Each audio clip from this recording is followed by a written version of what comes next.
नमस्कार दोस्तों, मैं हूं दीपेंद्र कुमार दीप। आप सभी का पुनः स्वागत है दीप वे पर और उम्मीद है कि आप सभी बहुत ही सकुशल मंगल अपने घर पर होंगे।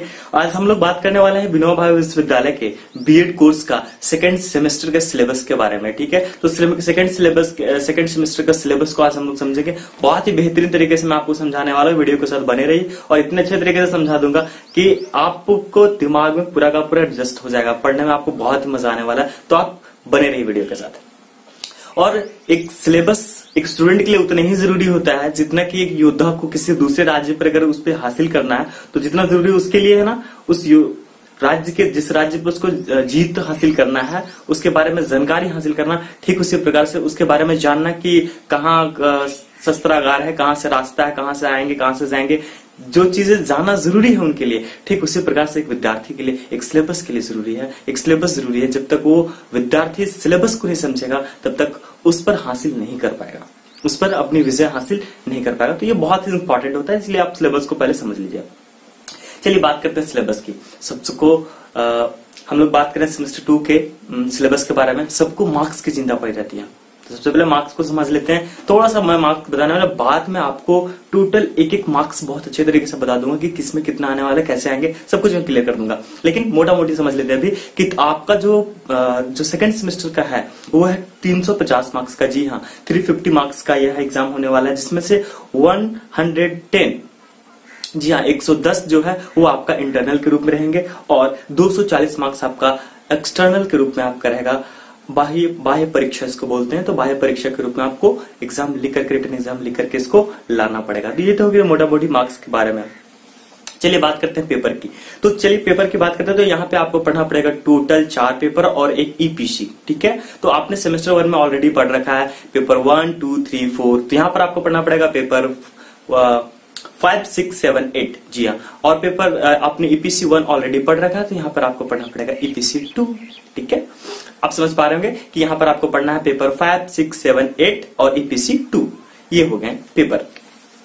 चलिए पहला पेपर की बात करते हैं। तो हम लोग पहला पेपर में जो है आपका पेपर है वह है लर्निंग एंड टीचिंग। जी हाँ, अधिगम और शिक्षण। हिंदी में अगर बात करें तो अधिगम और शिक्षण होगा, इंग्लिश में बात करें तो लर्निंग एंड टीचिंग। ये पेपर का नाम हो गया। ठीक है, इस पेपर की अगर पुस्तक की बात करें हम कि किताब कौन सा पढ़ना है, तो अगर आपको इंग्लिश में पढ़ना है तो इंग्लिश में पढ़ने के लिए अग्रवाल पब्लिकेशन का जो बुक है ना, ओसम बुक है, बहुत बढ़िया बुक है। बहुत बेहतरीन तरीके से ये नोट्स आपको बनाया मिलेगा, वहां पर आप बहुत अच्छे से इसको पढ़ सकते हैं। अगर हिंदी मीडियम से तो हिंदी मीडियम के लिए पीडी पाठक की बुक मैं सजेस्ट करूंगा आपको। बहुत ही बढ़िया बुक है हिंदी के लिए, बहुत बेहतरीन तरीके से इसमें भी वो जिस कंटेंट दिया हुआ है। अगर दोनों पढ़ना तो दोनों पढ़ लीजिए, कोई दिक्कत नहीं, बेहतरीन नॉलेज के लिए। लेकिन अगर आपको डेप्थ स्टडी करना है, बहुत गहराई तक तह तक जानना, चीजों को समझना है, तो आपको पढ़ना पड़ेगा शिक्षा मनोविज्ञान। ठीक है, तो शिक्षा मनोविज्ञान एसके मंगल की जो बुक है, हिंदी और इंग्लिश दोनों माध्यम में आप उसको पढ़ सकते हैं। अगर आपको ये नहीं पढ़ना है तो अतिरिक्त में एक और उपाय है कि शिक्षा मनोविज्ञान के अरुण कुमार सी की जो बुक है वो उसको आप पढ़ सकते हो। बहुत ही बेहतरीन बुक है। ये दोनों जो शिक्षा मनोविज्ञान की किताब है ना, हमको बहुत पसंद आया, तो आप इसको पढ़ सकते हैं। बहुत ही अच्छा बुक है, आप भी पढ़िएगा। उम्मीद है मुझे कि आपको बहुत ही पसंद आएगा ये चीज।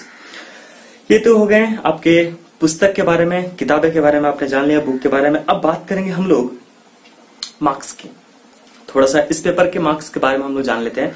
तो इस पेपर में आपको मार्क्स है टोटल 100 मार्क्स का ये। ठीक है, तो 100 मार्क्स में आपको जो 80 मार्क्स मिलेंगे वो आपको बाह्य परीक्षा एक्सटर्नल के रूप में लाना पड़ेगा आपको, और 20 मार्क्स आपको इंटरनल कॉलेज से आपको मिलेंगे। ठीक है, समझ पा रहे हैं इस चीज को।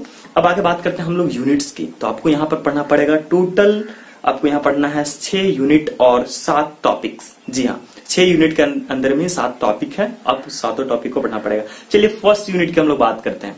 देर हो रहा हो ज्यादा, तो ज्यादा समय लेते हुए ना मैं सीधा यूनिट पर आता हूं, तो लगेगा कि तभी से मैं बकबक किए जा रहा हूं। चलिए बात करते हैं फर्स्ट यूनिट की। तो फर्स्ट यूनिट है आपका education psychology and the teaching. जी हाँ, education psychology and the teaching learning process. जी हाँ, हिंदी में अगर बात करें तो शिक्षा मनोविज्ञान और शिक्षण अधिगम प्रक्रिया, ये हिंदी में हो गया।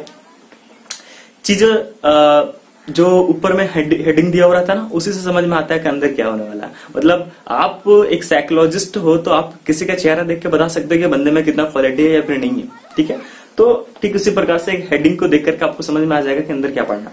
तो इसमें जैसे ही आपने हेडिंग सुना इसका कि क्या है, एजुकेशन साइकोलॉजी, शिक्षा मनोविज्ञान, इसमें आपको पढ़ना पड़ेगा कि शिक्षा पहले तो साइकोलॉजी का, मनोविज्ञान का आपको पढ़ना पड़ेगा कि ये आया कहां से, कैसे आया, किस तरह से चेंज होते गया, कब इसको आत्मा बोला गया, कब क्या बोला गया, सारा कुछ पढ़ना पड़ेगा। फिर उसको एजुकेशन से रिलेटेड जोड़ना पड़ेगा, शिक्षा से उसको जोड़ना पड़ेगा, और फिर शिक्षण अधिगम प्रक्रिया में इसका क्या योगदान है, इन सब चीजों को आपको यहाँ पे पढ़ना पड़ेगा फर्स्ट यूनिट में, फर्स्ट टॉपिक पाइए। ठीक है, सेकंड टॉपिक है फर्स्ट यूनिट का, सेकंड टॉपिक है आपका अप्रोचेस टू लर्निंग। जी हाँ, सीखने के लिए दृष्टिकोण, हिंदी में बात करें तो सीखने के लिए दृष्टिकोण बोल सकते हैं, या फिर सीख तक पहुंचने के लिए जो मार्ग अपनाते हैं हम लोग, जो सीखना हमको उसके लिए जो मार्ग हम अपनाते हैं, जो जरिया हम अपनाते हैं, उसको हम लोग अप्रोचेस टू लर्निंग में के अंतर्गत आपको पढ़ना पड़ेगा, जिसमें आपको बहुत सारे थ्योरी पढ़ना पड़ेगा।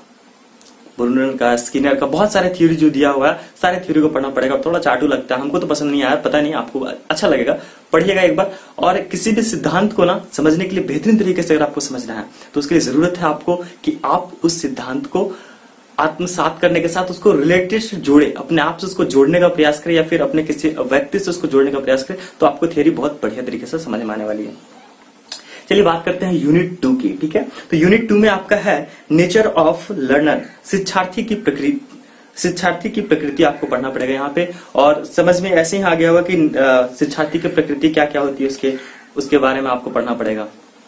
एक टीचर में, एक शिक्षक में जो शिक्षार्थी है, जो अनुग्रही है, जो ज्ञान लेने वाला है, उसमें क्या क्या क्वालिटीज होनी चाहिए, उसे क्या प्रकृति है, उन सभी चीजों को आपको यहाँ पे पढ़ना पड़ेगा। अब बात करते हैं यूनिट 3 की। जी हाँ, यूनिट 3 है आपका टीचिंग एज अ प्रोफेशनल। जी हाँ, शिक्षण एक पेशावर के रूप में, हिंदी में बात करें तो शिक्षण एक पेशावर के रूप में, ये आपका यूनिट 3 है। इसमें आपको रोल ऑफ टीचर, क्या एक शिक्षक की क्या भूमिका होती है, आदि चीजें से रिलेटेड चीजें आपको यहाँ पे पढ़ना पड़ेगा। बहुत इंपॉर्टेंट है ये भी, आप इसको ध्यान से पढ़िए, क्योंकि ये सिर्फ बीएड तक ही नहीं, बहुत आगे तक ये आपको काम देने वाला। शिक्षा मनोविज्ञान का हर एक चीज आपको बहुत आगे तक काम देगा, ये लाइफ टाइम तक चलने वाली चीज है। तो आप इसको बहुत ही बढ़िया से ध्यान से पढ़िएगा। आगे पीछे तो बहुत आपने जो किया सो किया ही, बस इसको ध्यान से पढ़ लीजिएगा। ठीक है, चलिए बात करते हैं यूनिट 4 की। यूनिट 4 है आपका, यूनिट 4 टॉपिक 4 भी है, टॉपिक नंबर भी 4 आ चुका है। तो यह है factors affecting teaching and learning, शिक्षण और सीखने को प्रभावित करने वाले कारकों के बारे में पढ़ना है कि कौन कौन से कारक प्रभावित करते हैं, कौन कौन से फैक्टर प्रभावित करते हैं सीखने के क्रम में। तो उसके लिए आप सभी को पता है वो कि अभी प्रेरणा, जिसको इंग्लिश में बोलते हैं मोटिवेशन, फिर हो गया आपका अटेंशन, अवधान, या फिर हो गया मैचुरेशन, ये सभी चीजें एक जो सीखने वाले होते हैं उसमें प्रभावित करते हैं। तो ये सभी चीजों को आपको विस्तार पूर्वक से यहाँ पे पढ़ना है। ठीक है, अब बात करते हैं हम लोग यूनिट 5 की। तो यूनिट 5 आपका है मेंटल प्रोसेस ऑफ लर्निंग। जी हाँ, सीखने की मानसिक प्रक्रिया। तो सीखने की जो मानसिक प्रक्रिया है, इसके बारे में आपको यहाँ पे पढ़ना पड़ेगा। सीखने के लिए कौन कौन सी मानसिक प्रक्रिया है, मेंटल प्रोसेस से गुजरना पड़ता है, ये आपको पढ़ना पड़ेगा। बहुत ही इंटरेस्टिंग, हमको सबसे बढ़िया ये चीज लगा था। अब ध्यान से पढ़िएगा, बहुत ही मजा आएगा इस चीज को पढ़ने में। चलिए बात करते हैं अब हम लोग यूनिट 6 की। यूनिट 6 टॉपिक नंबर भी 6 आ चुका है। तो 6 टॉपिक पे है ग्रुप डायनामिक, और ऑब्लिक में है ग्रुप लर्निंग स्टैटिस। जी हाँ, समूह गत्यात्मक, हिंदी में अगर हम लोग बात करें तो इसको बोलते हैं समूह गत्यात्मक और समूह सीखने की रणनीतियां। कौन कौन सी हम रणनीति अपनाएंगे जिससे समूह में ही शिक्षा दे सकते हैं, हम एक समूह में ही आप बच्चों को बहुत बेहतरीन तरीके से सिखा सकते हैं, इसकी बात करता है आपका यूनिट 6 का। यह 6 टॉपिक था। ये 7 टॉपिक में है आपका, वो है टीचिंग एज अ प्रोफेशनल।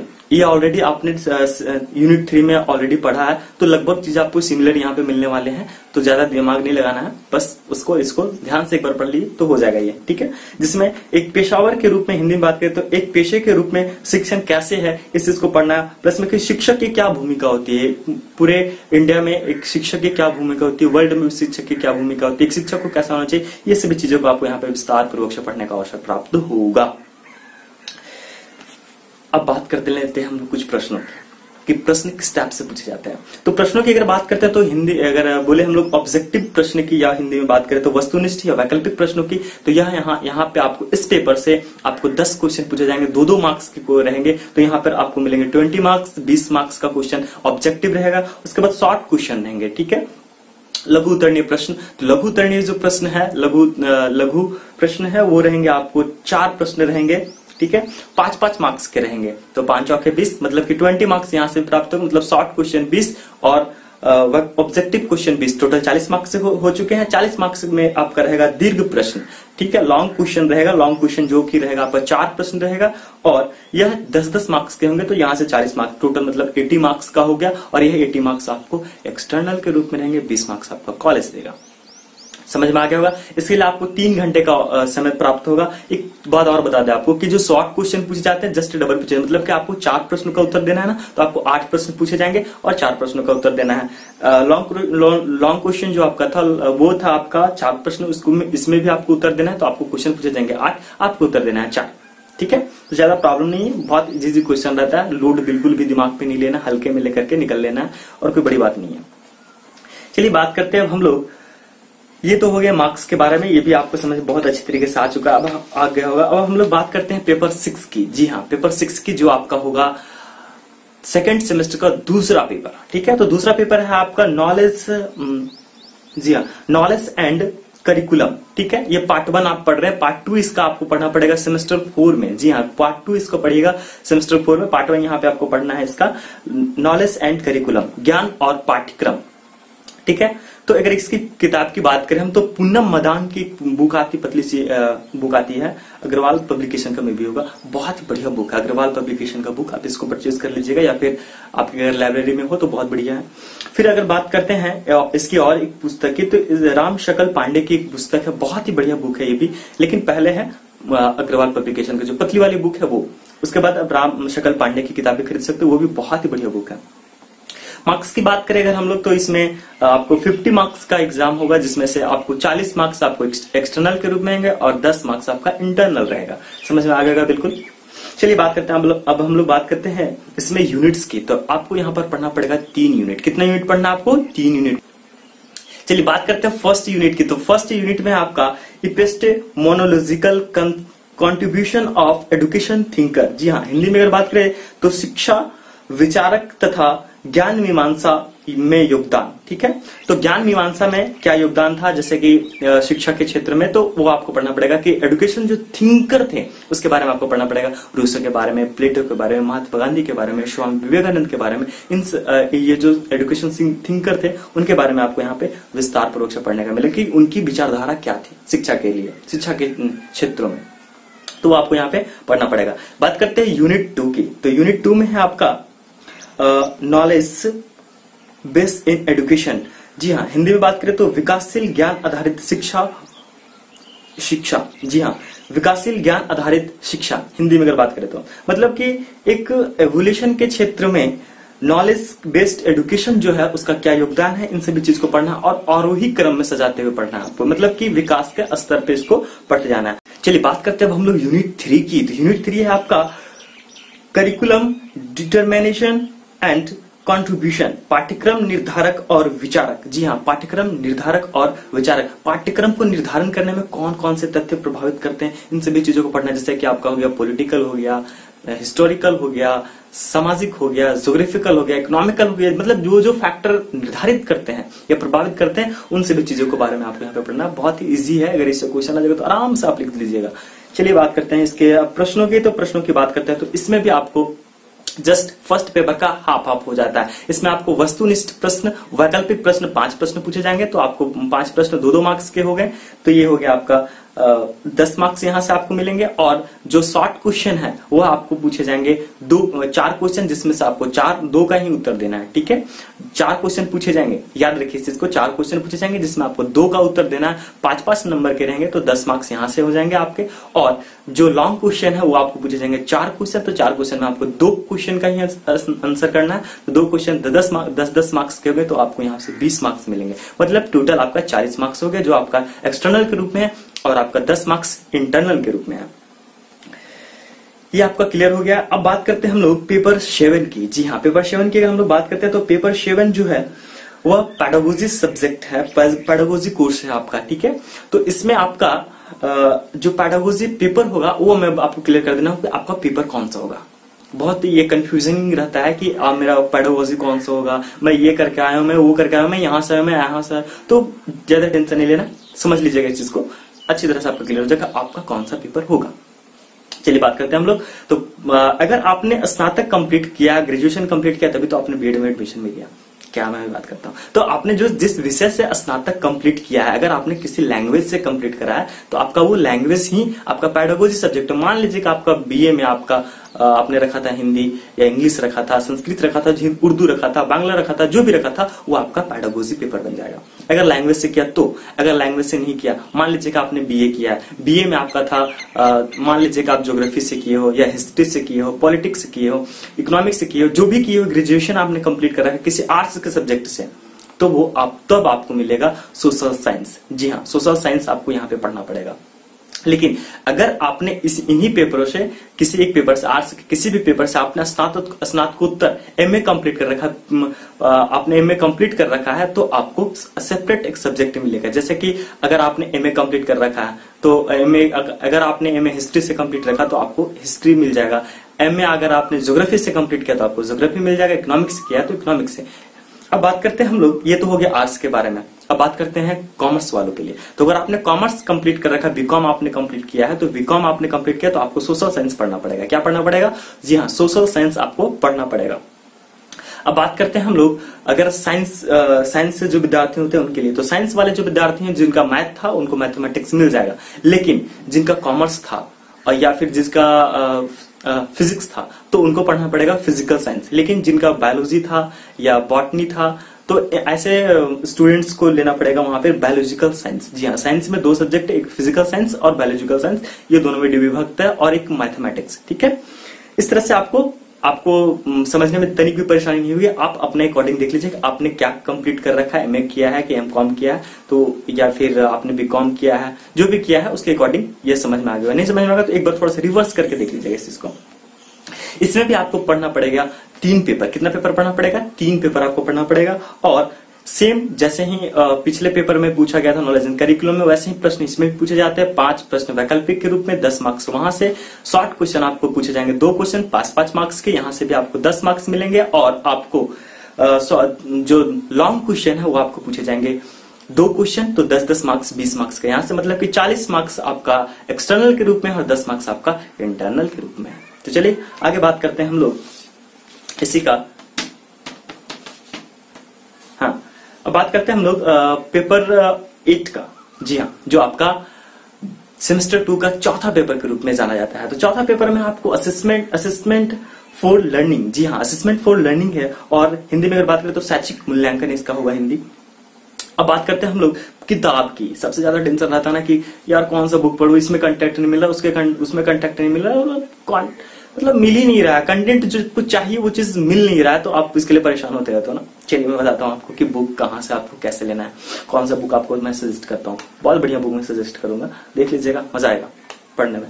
चलिए बात करते हैं पुस्तक की। तो पुस्तक में है शैक्षिक मापन मूल्यांकन एवं सांख्यिकी। जी हाँ, पुस्तक की नाम है ये शैक्षिक मापन मूल्यांकन एवं सांख्यिकी। ये इसके लेखक हैं बिहारी लाल। जी हाँ, बिहारी लाल इनके लेखक है। बहुत ही बढ़िया बुक है, मतलब आपको जो शुरू के जो 4-5 यूनिट है ना वो बहुत बढ़िया से इसमें कंप्लीट किया हुआ है। आगे की अगर आप इसके अलावा और भी कोई बुक पढ़ना चाहते हो तो आर लाल की जो पुस्तक है बढ़िया बुक है, अब उसको पढ़ सकते हो। अन्यथा आप तो फ्री हो, जिसका बुक पढ़ना है भैया पढ़ो, आप नहीं पढ़ना मत पढ़ो। खैर पढ़ना तो पड़ेगा, क्योंकि अल्टीमेटली जिस प्रोफेशन में आए हो आप, अगर आप नहीं पढ़ोगे तो बच्चों से क्या उम्मीद करोगे कि बच्चे हमारे पढ़ेंगे। चलिए बात करते हैं, बहुत ज्यादा बात करने लग जाते हैं इधर उधर की। चलिए बात करते हैं हम लोग मार्क्स की। ठीक है, तो इसमें जो मार्क्स है वो आपको टोटल है इसमें 100 मार्क्स का। यह पेपर आपका कितना मार्क्स का है? 100 मार्क्स का। अब बात करते हैं यूनिट्स की। तो यूनिट्स में भी आपको यहाँ पर 6 यूनिट पढ़ना है। कितना यूनिट पढ़ना है? 6 यूनिट पढ़ना है। प्रथम यूनिट की बात करते हैं तो पहला यूनिट है आपका एवल्यूशन असेसमेंट एंड मेजरमेंट, शिक्षण मूल्यांकन और मापन। जी हाँ, हिंदी में बात करें तो शिक्षण मूल्यांकन और मापन हो गया इसका हिंदी। मतलब कि शिक्षा के क्षेत्र में मूल्यांकन का क्या इंपॉर्टेंट है, मापन क्या है, शिक्षा क्या है, ये सभी चीजों को घुला मिला करके आपको पढ़ना पड़ेगा। मतलब कि एक एक चीज को कैसे कैसे जोड़ करके मापन मूल्यांकन में अंतर क्या है, ये इंपॉर्टेंट क्वेश्चन रहता है। इसका VVI का क्वेश्चन रहता है, आप इसको भी ध्यान से पढ़िएगा, बहुत ही मजा आने वाला है। और इस चीज को सीख लीजिएगा, क्योंकि ये अपने आप पर भी आप लागू करके देख सकते हैं कि मैंने क्या किया कि नहीं किया। चलिए बात करते हैं अब हम लोग यूनिट 2 की। यूनिट 2 में आपको पढ़ना है measurement procedure in impact of cognitive and non cognitive tests. ठीक है, हिंदी में बात करें तो संज्ञानात्मक और गैर संज्ञानात्मक जांच के संबंध में मापन की प्रक्रिया। तो मतलब संज्ञानात्मक और गैर संज्ञानात्मक क्षेत्र में मापन की कौन कौन सी प्रक्रिया है, कौन कौन से प्रोसीजर्स हैं, इन सभी चीजों को आपको यूनिट 2 में पढ़ना पड़ेगा। अब हम लोग बात करते हैं यूनिट 3 की। तो यूनिट 3 में आपको पढ़ना है एवोल्यूशन कंसेप्ट एंड अप्रोचेस। ठीक है, हिंदी में बात करें तो अवधारणा और दृष्टिकोण, मूल्यांकन के अवधारणा और दृष्टिकोण चीजों को आपको पढ़ना है यहाँ पर, एवोल्यूशन कंसेप्ट एंड अप्रोचेस, जिसमें आपको पढ़ना पड़ेगा कि मूल्यांकन की क्या अवधारणा है, मूल्यांकन है क्या, मूल्यांकन का डिफिनेशन क्या है, ये सभी चीजों की इसकी नीड क्या है, आवश्यकता क्या है, ये सभी चीजों को आपको यहाँ पे मूल्यांकन के बारे में विस्तार पूर्वक। चलिए बात करते हैं यूनिट 4 की। तो यूनिट 4 में आपको पढ़ना पड़ेगा techniques and tools of evaluation. जी हाँ, मूल्यांकन के कौन कौन से तकनीक है, कौन कौन से उपकरण है, इन सभी चीजों को आपको यहाँ विस्तार पूर्वक से पढ़ना पड़ेगा कि तकनीक और उपकरण के बारे में, वो भी मूल्यांकन के लिए। ठीक है, इन सभी चीजों को आपको यहाँ।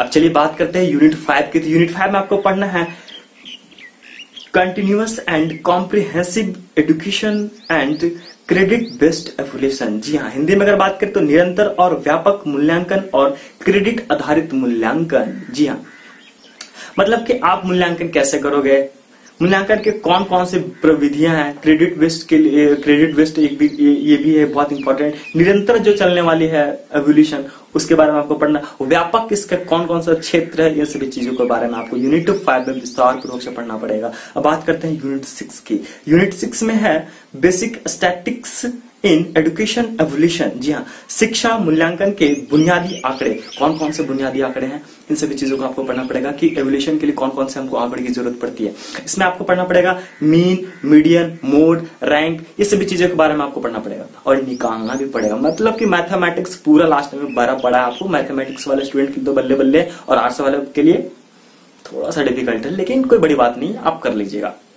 आप में बहुत टैलेंट है, कूद कूद के भरा हुआ टैलेंट, निकालिए, उसको यूज कीजिए। फिर चलिए बात करते हैं अब हम लोग प्रश्नों की। तो प्रश्नों की बात करें तो यहाँ भी आपको वैकल्पिक प्रश्न पूछे जाएंगे। वैकल्पिक प्रश्न आपको 10 क्वेश्चन पूछे जाएंगे 2-2 मार्क्स के, तो आपको 20 मार्क्स हो गए। और शॉर्ट क्वेश्चन पूछे जाएंगे आपको 4 प्रश्न और 5-5 मार्क्स के रहेंगे, तो 5 के 20, मतलब 20 मार्क्स यहाँ से। और लॉन्ग क्वेश्चन पूछे जाएंगे आपको 4 क्वेश्चन। ठीक है, तो 4 क्वेश्चन आपको लिखने पड़ेंगे और क्वेश्चन आपको 8 पूछेंगे, लेकिन आपको 4 ही प्रश्नों का उत्तर देना है।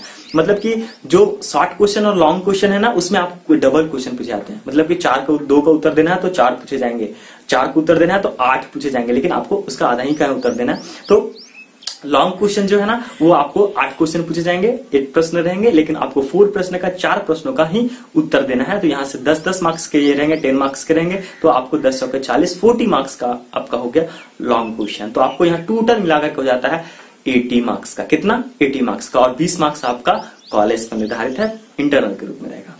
ये आपको क्लियर हो गया। अब बात करते हैं हम लोग ईपीसी का। बहुत चाटो चीज है ये, ठीक है। तो ईपीसी के बारे में बात करते हैं। तो ईपीसी के बात करने से पहले मैं बात करना चाहूंगा कि ईपीसी का फुल फॉर्म क्या होता है। पता तो होगा भाई आप लोग को कि फुल फॉर्म क्या होता है इसका, क्या पता? चलिए बात करते हैं। ईपीसी का फुल फॉर्म होता है इनहेंसिंग प्रोफेशनल कैपेबिलिटीज या कैपेसिटीज। जी हाँ, इनहेंसिंग प्रोफेशनल कैपेसिटीज या कैपेबिलिटीज इसका फुल फॉर्म होता है। हिंदी में बात करें तो पेशावर क्षमताओं को बढ़ाना। ठीक है, याद रखिएगा, कभी कभी ये क्वेश्चन घुमा करके मिल जाता है।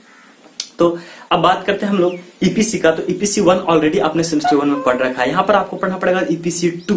क्या पढ़ना है? ईपीसी 2 पढ़ना है। ईपीसी 2 में आपको पढ़ना है drama and art in education. Hindi में बात करें तो शिक्षा में नाटक और कला। ठीक है, तो शिक्षा में नाटक और कला क्या क्या होता है भैया, इसको पढ़ना पड़ेगा। तो आपको जिसको नाटक और सांस्कृतिक कार्यक्रम से इंटरेस्टेड है उनके तो बल्ले बल्ले, जिनके लिए नहीं उनके लिए थोड़ा प्रॉब्लम है, कोई बात नहीं, मैनेज तो करना पड़ेगा क्योंकि आए तो पढ़ना ही पड़ेगा। चलिए बात करते हैं मार्क्स की। ठीक है, ऑल ओवर मार्क्स की बात कर ले एक बार। सबको बहुत टेंशन रहता है भैया किसमें कितना मार्क्स आएगा, बहुत टेंशन है यार, किससे कितना लेना है। चलिए मैं बताता हूँ मार्क्स को, बहुत ही क्लियर तरीके से आपको क्लियरली मैं बताने वाला हूँ। पेपर 5 जो आपका मार्क्स है, ऐसे तो मैंने बता रखा है, फिर मैं एक बार समरी करके बता दे रहा हूँ मार्क्स को। पेपर 5 में आपको है 100 मार्क्स का। कितना मार्क्स का? 100 मार्क्स का है, जिसमें से 20 मार्क्स आपका इंटरनल के रूप में रहेंगे, 80 मार्क्स आपका एक्सटर्नल के रूप में है। पेपर 6 आपका है 50 मार्क्स का, जिसमें 10 मार्क्स आपका इंटरनल रहेगा और एक्सटर्नल के रूप में 40 मार्क्स रहेगा। पेपर 7 जो है वो भी आपका 50 मार्क्स का, जिसमें 10 मार्क्स आपका इंटरनल और 40 मार्क्स आपका एक्सटर्नल के हाथ में है। फिर बात करते हैं पेपर 8 की। तो पेपर 8 जो है वह है 100 मार्क्स का। कितना? 100 मार्क्स का, जिसमें से 20 मार्क्स आपका इंटरनल के रूप में है और 80 मार्क्स आपका एक्सटर्नल के रूप में है। ठीक है, अब बात करते हैं एपीसी 2 का, तो एपीसी 2 आपका 50 मार्क्स का, जो कि पूरे के पूरे इंटरनल के रूप में, मतलब आपको कॉलेज पर डिपेंड होना, जितना बढ़िया से काम करके दोगे उतना बढ़िया आपको मार्क्स मिलने वाले हैं। चलिए ये तो क्लियर हो गया। तो आपको इस तरह से टोटल मार्क्स आपका जो है वो 110 मार्क्स 110 मार्क्स आपका इंटरनल के रूप में है, और 240, जी हाँ 240 मार्क्स 240 मार्क्स आपका एक्सटर्नल के रूप में है। टोटल मिलाकर के हो जाते हैं 350 मार्क्स, 350 मार्क्स के हैं। तो आपको बहुत ही बेहतरीन तरीके से, बहुत ही बढ़िया से आप पढ़िए, बहुत ही आनंद का विषय है ये, तो आप आनंद लेकर के पढ़ते रहिए। और इस तरह से आपका यह सिलेबस समाप्त होता है। बहुत बहुत धन्यवाद आपका। अगर आपने हमारे चैनल को अभी तक सब्सक्राइब नहीं किया तो चैनल को सब्सक्राइब कीजिए, साथ ही चैनल के साथ बने रहिए। अगर आपको किसी टॉपिक पर वीडियोस की जरूरत है, या किसी टॉपिक पर आप चाहते हो कि वीडियोस होना चाहिए, या कहीं कुछ कमेंट करना चाहते हो, या कुछ सजेशन देना चाहते हो, तो कमेंट के माध्यम से या फिर हमारे चैनल से संपर्क कर सकते हैं। हर संभव इस चैनल के माध्यम से आपको मदद मिलेगी। धन्यवाद। पढ़ते रहिए, बढ़ते रहिए।